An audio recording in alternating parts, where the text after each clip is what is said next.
یو ملګری وی چې زنا قرض ده د دې حقیقت شته او کنه ګوره دې باندې ځان پوهه کې شریعت چې دی کنه دا عدل او انصاف والا دین دی او دا مونږ ته انصاف راکي یو سړی ګناه وکي نو ګناه خو ده کړی دی د خور نه د یعنی چې څنګه فیملی کې خلک یادي د ټبر نه د نه به دا وزي ګناه ده کړی دی کو هغې کړی دی د هغې په دې کې څه قصور دی خو کوم سړی چې په اسلام باندې پوه شوي نه وي دین یې نی سټډي کړی نو دا سړی داسې قسمه خبرې کوي چا چې ګناه کړی وي سزاوار مجرم دا انسان دی او دته به د دې سزا میلاویږي یاد ساتئ ګورئ مونږ او تاسو له پکار دي داسې قسمه خبرې نه کوو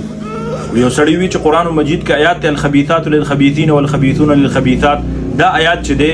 دې باره کې بیا څه وایي نو یاد ساتئ دا خاص ته حضرت عائشہ رضی الله تعالی عنها د پاره نازل شوی دی چې د انبیاء علیهم السلام سردار رسول الله صلی الله علیه وسلم کم شان دی الله کوم بیبي هغه ته ورکړی دی تاسو د هغې باره کې داسې خبرې کوئ او یاد ساتئ چې د عوامو دپاره دا چې عام شي دا آیاتو چې حکم د ټولو دپاره عام وي نو د دې مطلب بیا دا دی چې دا خبیث سړي چې کوم دي که نه نو دي لایق دي د خبیثو ښځو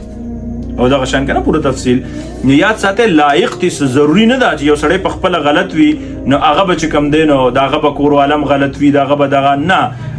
شریعت چې دی د عدل و انصاف والا دی او مونږ او تاسو له پکار دي چې په دې باندې مونږ تاسو خپل ژوند تیرو چې اسلام مونږ ته څه وایي نو دا بالکل غلطه خبره ده نه په قرآن مجید کې د دې باره کې څه آیات شته نه په حدیث کې د دې باره کې څه حواله شته البته یو خبره درته کومه کو یو سړی د خپل کور ماحول غلط جوړ کړي د واړه ار سیستم په غلطه باندې رواني دی په غلطه باندې رواني او دی توبم نو باسي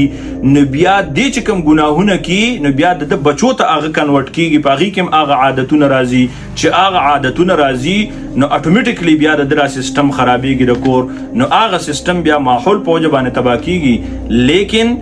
کم زنا چې قرض دی او دا خلک چې کومې خبرې کی نه شریعت او اسلام دا عدل و انصاف والا دی کم سړی چې مجرم دی هغه ته به د هغې سزا ورکول کیږي د هغه سزا بل چاته ملاوېدل دا هرګز مونږ ته اسلام نه وایي